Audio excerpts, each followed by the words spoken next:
One metric that is so important to convicted felon Donald Trump is his approval rating. And it is with great pleasure to report to everyone that it is completely underwater. Seth, play the clip. I'm assuming. Yeah, they're very different. They're very different. I mean, look, here's the bottom line. Wow. Trump's net job approval rating. Look, in January 2025, he was on the positive side of the ledger. He was at plus 7 points. Look now. He has come back down. He is underwater, right? He's doing a little bit of the breaststroke, maybe doing a little bit of the butterfly. He's at minus 2 points. And it's not just in one. Good work, but we can do better. Our work is cut out for that. That needs to be double digits within 30 days. Come on, people. We have got to tank this number because it's so important to him. And he's surrounded by a bunch of titty babies, and they'll all start melting down even more. And maybe we can end this quicker than we thought. Yeah, he does care about his approval rating. He always likes to say he's so popular. Melania is so popular. JD Vance is so popular. And it's like, no, you're not. But I'm surprised it's only -2. That's why I'm saying we need to do better. Yeah. We need to be better haters. We need to focus on this more. We need to message constantly because it's easy. It's easy to make fun of these people. They're morons, complete idiot morons. All right, next up, we have the Department of Defense under Trump. Pete Hegseth has removed Colin Powell's name from a list of notable Americans buried at Arlington National Cemetery. Hegseth also removed the names of every person of color and every woman on the same list. Only white men were left in place. And here's what I have to say. Living in Oklahoma City, living in a red state, when Trump has come up in the last 10 years, and I know somebody is Republican, I'll say, you know what bothers me about Trump is the racism and the homophobia. And that person would always say, well, he's not racist. I don't, there's the whole blacks for Trump thing. Well, he's not homophobic, you know? I mean, well, God, JD Vance was a drag queen. Well, here's the thing. All of us knew.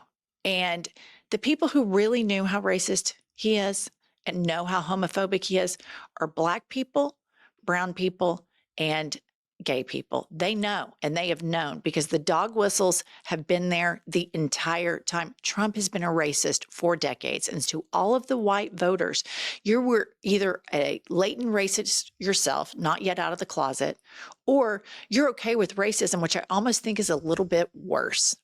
DEI is the new N-word for me. When people start saying DEI, I immediately know they are racist. Oh, well, she's a DEI hire or he's a DEI hire. That is code for racism.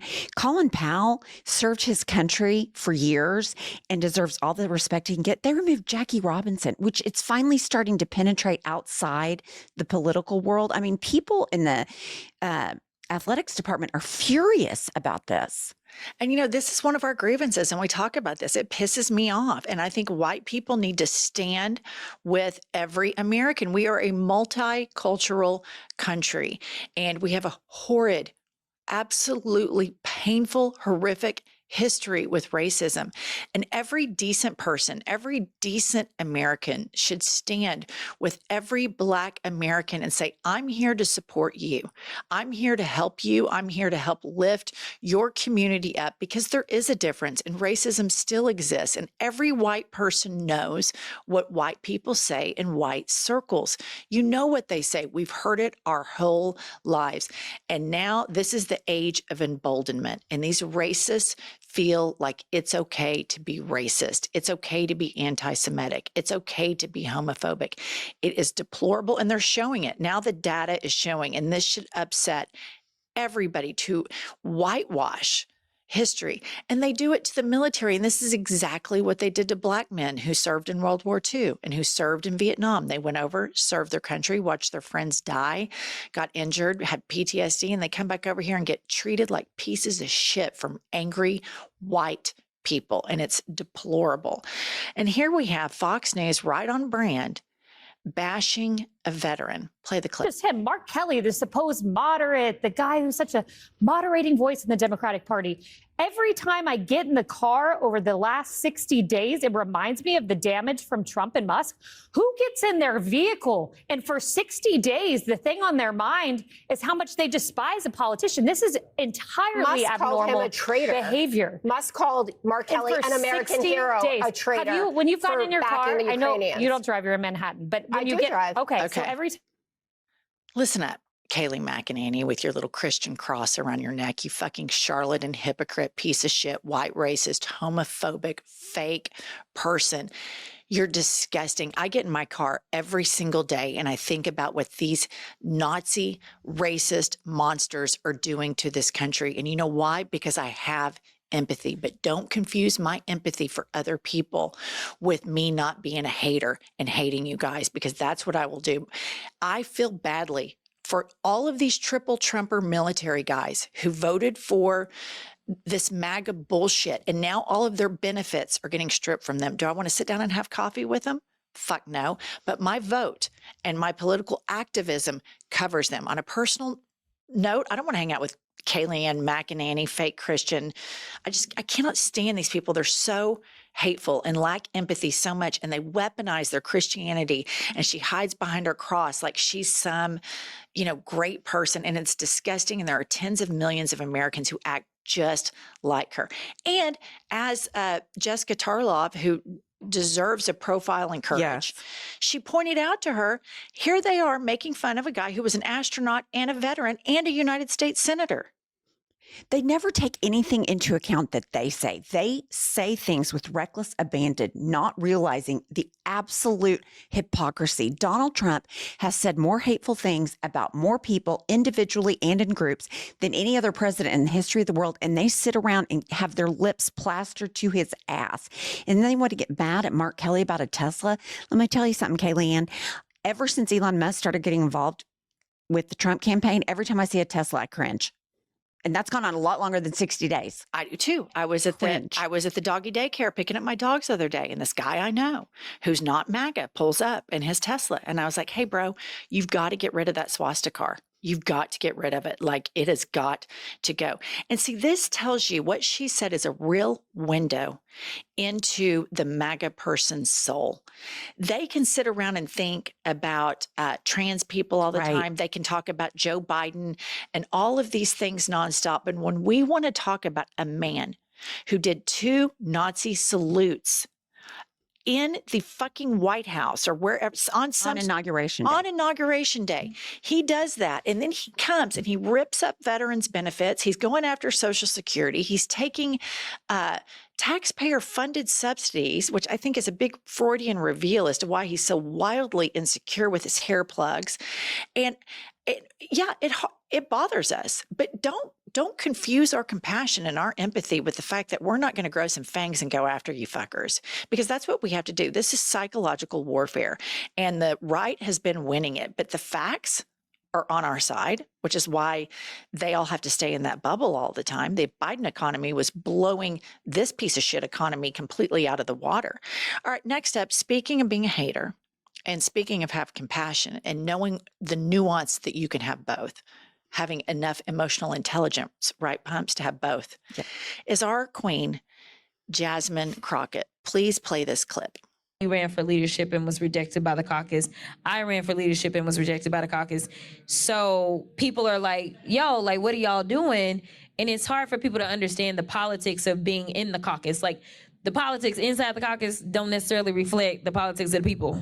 I'm just saying. So I think that we do need to be given some grace to the extent that people don't know where they are best placed in this moment. And I think that it would be better if leadership really just pushed some people out and say, yo, this is your skill. You about to do this because we at war, right? Like, and that's what it is. She's right. This is a war. This is not a war with guns and the way that MAGA wants to play it on January 6th. But this is psychological war started by Vladimir Putin, enabled by Fox News, Rupert Murdoch. And I think a lot of these Democrats that are in charge need to leave. This is not your moment. Get out. Let the fighters and the haters go in and try to save democracy. Well, look no further than Chuck Schumer. He should be the first one to go. The worst. It is time for him to call it. Absolutely. And there's a whole list of them that they are not equal to the moment. They still think they can run around and be like, we're in integrity politics and, we're going to be bipartisan.